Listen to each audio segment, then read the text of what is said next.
सुबह की पहली किरण अभी अफक पर नमूदार हुई थी। आसमान हल्के सिनरी रंग में रंग रहा था। पहाड़ों की चोटियों पर जमी बर्फ सूरज की रोशनी में चमकने लगी थी। हवा ठंडी और खुशबूदार थी। फूलों की महक वादी के हर कोने में फैली हुई थी। मैं एक लंबे सफर के बाद इस वादी में पहुंचा था। लोग इसे ख्वाबों की वादी कहते थे। कहा जाता था कि यहाँ आने वाला हर मुसाफिर अपने दिल की कोई न कोई गुमशुदा चीज तलाश कर लेता है।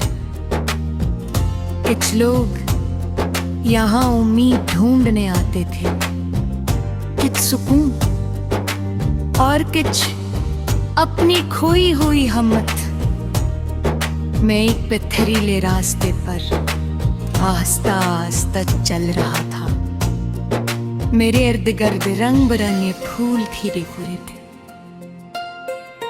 छोटे छोटे चश्मे पहाड़ों से निकल कर बह रहे थे। परिंदे आजाद फजा में खुशी से उड़ रहे थे। ये मंजर इतना खूबसूरत था कि चंद लम्हों के लिए मैं अपने तमाम मसाइल भूल गया। मैं सिर्फ फितरत को महसूस कर रहा था। और शायद यही असल सुकून था। चलते चलते मैं एक बोरे दरख्त के पास पहुंचा। वो वादी के दरमियान तन्हा खड़ा था। इसकी शाखें वसी थीं और इसके नीचे ठंडी छांव थी। मैं वहां बैठ गया। कावे गैर खामोश रहा कि शायद मेरे ज़हन में एक सवाया। आखिर इंसान जिंदगी भर क्या तलाश करता रहता है?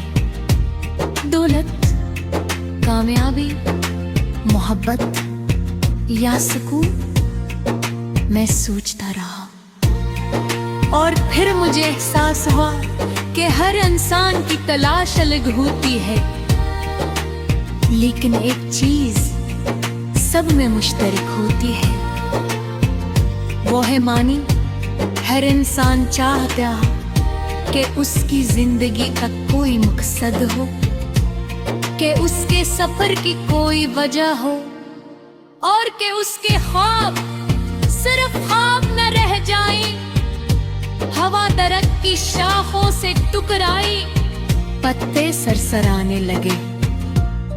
ऐसा महसूस हुआ जैसे दरख्त भी मेरे सवाल का जवाब दे रहा हो।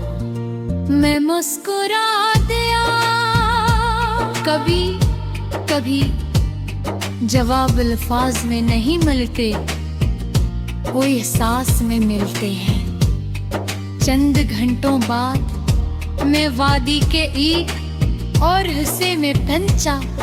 वहाँ की शफाफ झील थी, इतनी साफ कि आसमान का अक्स पानी में मुकम्मल नजर आ रहा था। मैं किनारे पर बैठ गया और पानी में अपना अक्स देखा। वो ही चेहरा, वो ही आँखें, मगर अंदर कुछ मुख्तलिफ महसूस हो रहा था। शायद इसलिए कि मैं पहली बार अपने आप को गौर से देख रहा था। हम अक्सर दूसरों को समझने की कोशिश करते हैं, मगर खुद को समझने के लिए वक्त नहीं निकालते। हालान के सबसे अहम सफर अंदर की तरफ होता है रे। मैंने झील के पानी को छुआ, हल्की सी लहर पैदा हुई और अक्स टूटा।